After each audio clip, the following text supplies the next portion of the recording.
I think that in terms of layoffs, I think last year we may have laid off 2 people. Okay. Ultimately, maybe perhaps about 5 to 6 years ago, we may have laid off 8 people. I think that what we are being faced with in the very, very short term will be monumental. Okay, and just we won't hold you to the exact figure. I just wanted to add to that. I think it's become lower that we've never done layoffs. Well, the reality is the shared sacrifice was based on negotiating with the union's contracts that are apparently not going very well. So I'll leave it at that. But to say that 10% is not a number that anyone's living by or stuck to, and many departments are sharing much, much, much bigger than 10% cuts. Some people mentioned our salaries. I believe it was 2 years ago, about 12 of the members of the 15 members gave back their pay raise at that time.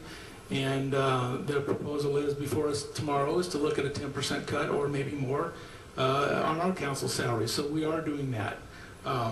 Special events, one person said, and I see he's left, an old friend of mine, I've known him for many, many years, said quit giving away money in special events. Well, we have a policy that will cut that from a $5 million a year expenditure to $2.5 million. But I'd also notate, and I know I see Judy Daniels back there and other neighborhood councils from my district, a lot of those motions to waive fees for services of the city were for neighborhood councils. And I know I gave about $30,000 in special event money last year to those neighborhood councils. So to say eliminate it would put a bigger burden on your back, because then we're going to ask you to start paying for some of those things because we can't waive them anymore.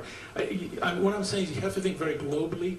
It's easy to sit there and say, don't touch our $45,000. But in reality, we have to deal with huge issues, larger in huge ways, bigger than the $45,000 we're talking about in neighborhood councils.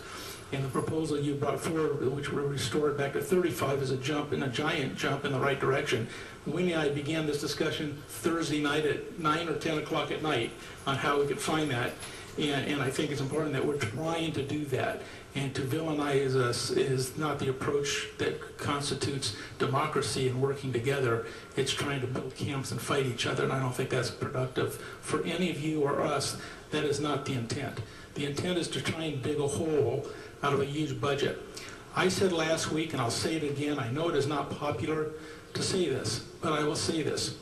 As we look at budgets, I have been so proud of what neighborhood councils have done in my district the last few years.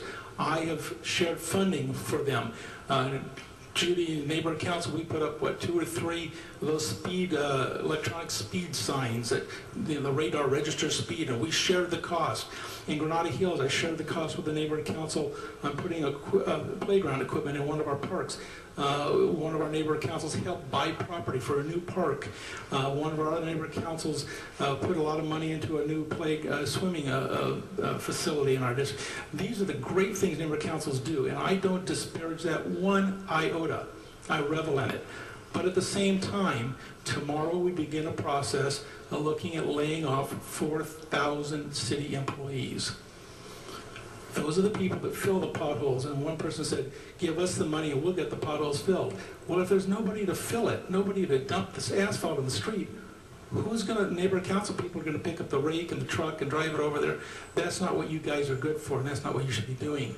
The fact of the matter is, we're going to be laying off so many people.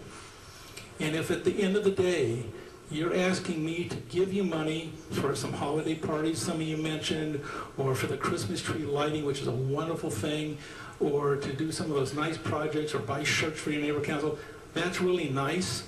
But if it means 60 people lose their jobs, I'm not morally able to do that. And if you want me to do that, and you want to be mad at me for doing that, then be mad at me.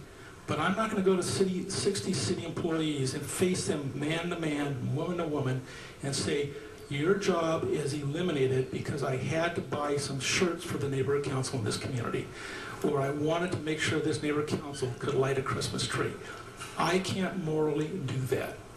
And so if it means a cut to you and a little more than you wanted, and you want to be mad at somebody, be mad at me, be mad at Mr. Parks, I'm a big boy, I can take it. But you have to understand the moral implications of what we are doing here. And this is the most difficult time in my 30 years of working for this city that we're going to say to a whole bunch of people who started to work for the city, who planned a career for the city, who have lives at home and children to feed and houses to pay for their family, we're going to send you home and you don't get a paycheck anymore. In the worst economy in modern times, go find another job. You can't do it.